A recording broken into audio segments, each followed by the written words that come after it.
Have you ever woken up and felt like a rusting machine? Your body's exhausted, your mind foggy, life s. You've got money, status, fine dining, and luxury vacations. Boo. If you've ever felt that way, then today's story is for you. This is the journey of a man, from the peak of material success to the depths of physical collapse. And then, when he finally realized, it wasn't his body that was sick, it was his lifestyle that had been slowly killing him. So listen closely, because maybe, just maybe, you're also in need of a reminder to return to what it truly means to be alive. He was a successful man. At least, that's what everyone called him. At 40, he had everything society told him to chase. A luxury apartment in the heart of the city, a shiny car, elegant dinner reservations, and a long list of overseas vacations. His life was filled with golden lights, glasses of red wine, and soft music echoing through lavish banquet halls. But behind that glamorous curtain was a body slowly falling apart. His mornings didn't begin with energy. They began with the fatigue left over from the night before. He'd often wake around noon, groggy from restless sleep, then sit blankly at the table like a shadow of himself. His body had grown heavy and sluggish. Walking even a short distance left him breathless. Every step, every time he bent down, came with a dull ache the doctors labeled lifestyle overload syndrome. And then he realized the strangest part was this. No one ever really asked if he was okay, because in the eyes of the world, he was doing great, too great even. But he knew deep down he wasn't truly living, just existing, day after day, trapped in routine. He ate to fill the emptiness.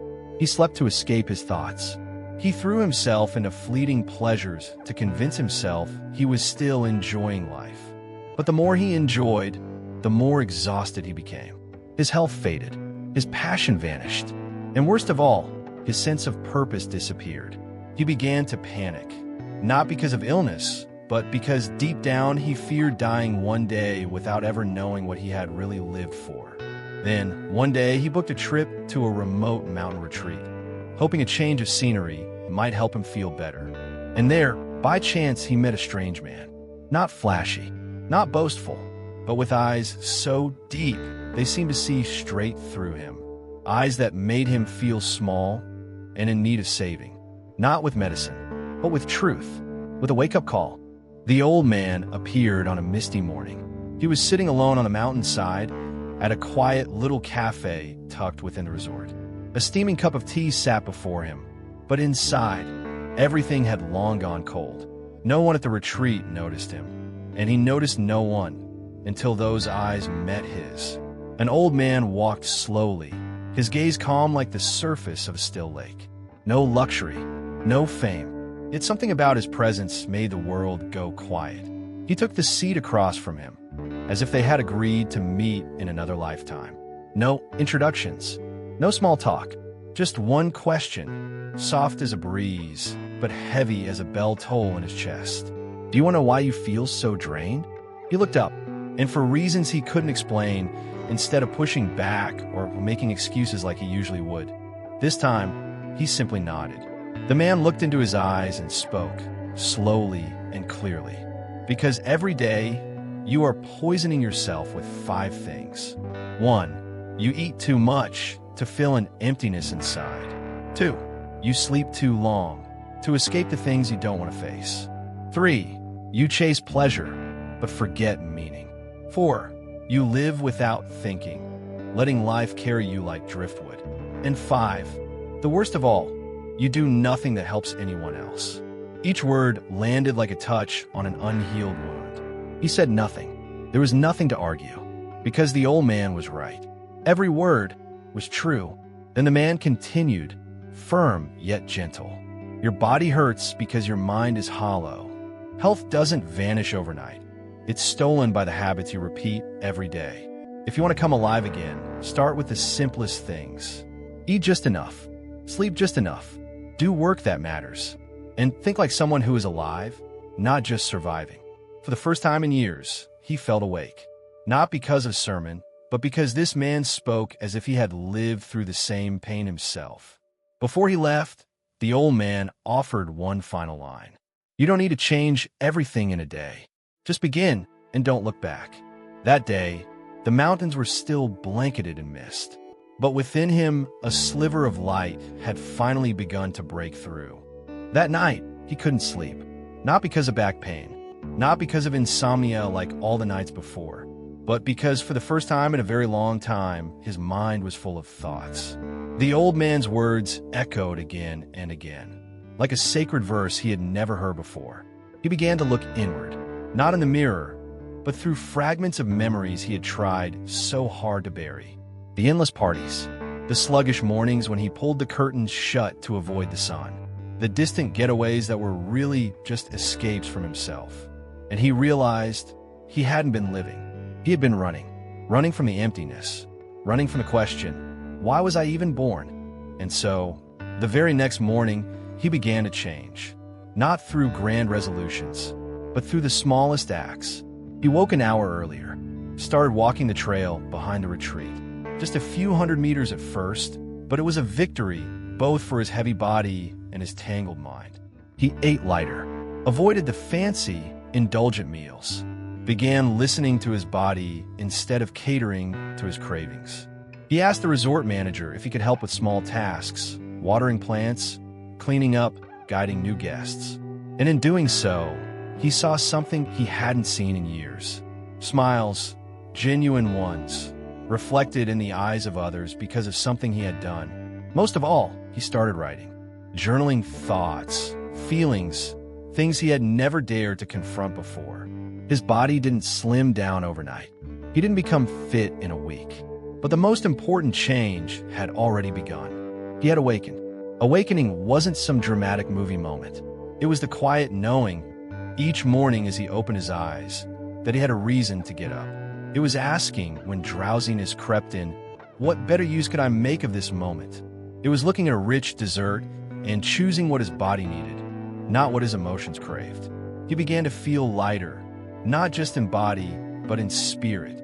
And maybe, just maybe, for the first time in his life, he felt truly alive. Not because he had more, but because he was finally giving. Not because he was escaping, but because, at last, he had begun to reclaim himself.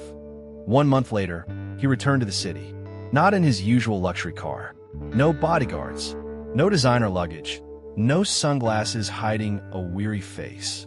Just a small backpack, a few neatly folded clothes, and a gaze that had changed, deeper, calmer, and brighter. The high-rise apartment he once called home was still the same, sleek, modern, comfortable. But for the first time, it felt too spacious and too silent. He no longer felt excited by lavish parties, no longer needed expensive wine to prove anything. He called a few old friends, not to boast, but to genuinely ask how they were. He started declining meaningless invitations, choosing instead quiet spaces, libraries, parks, a small yoga studio tucked away on a street corner where people weren't rushing but returning to themselves.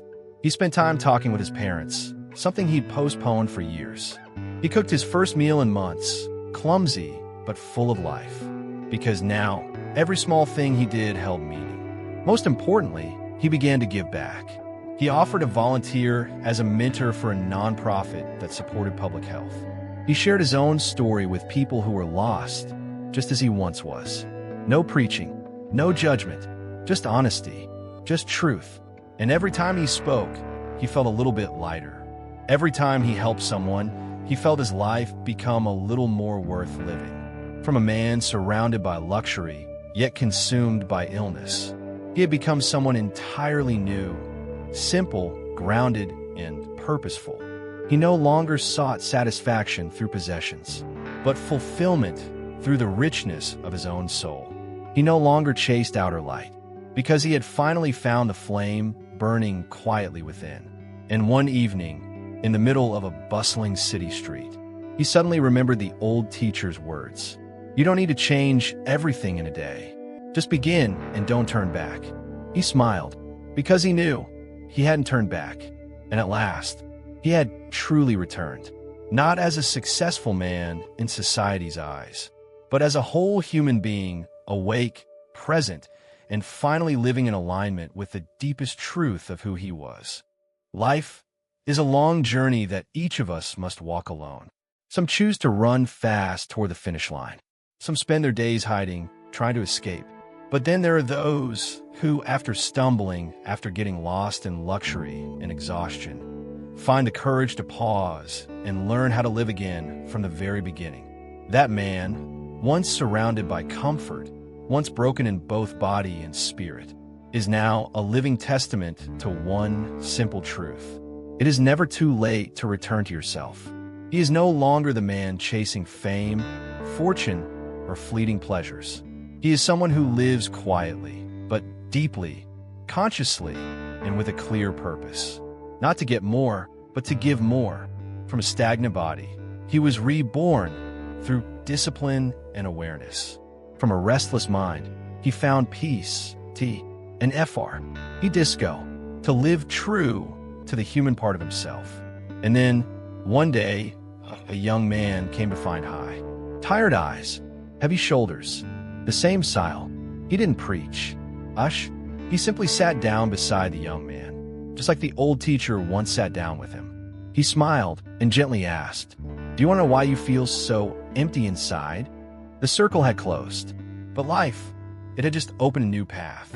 Because once you've overcome yourself, you become a light for others. Not dazzling, not loud, just real. And you see, we don't need to live like anyone else. We don't need to be perfect or impressive or achieve everything. We just need to wake up.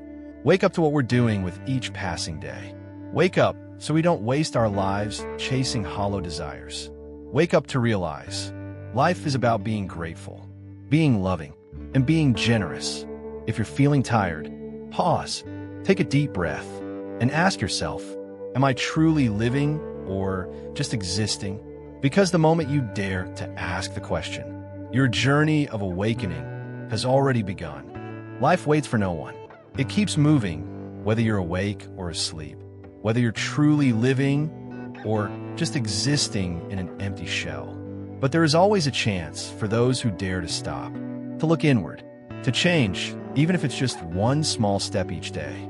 The man in this story once lost himself in comfort and pleasure, but through one conversation, one timely moment of guidance, he rediscovered the deepest meaning of life, to live with awareness, with purpose, and with compassion. And you can too, even if right now you feel exhausted, lost, or like you've let everything slip away. All it takes is one question. Why was I born? From that very moment, your journey of awakening begins. And who knows, months, you may be the one lighty for someone. So live, wake, and be in a world that needs hope more than ever.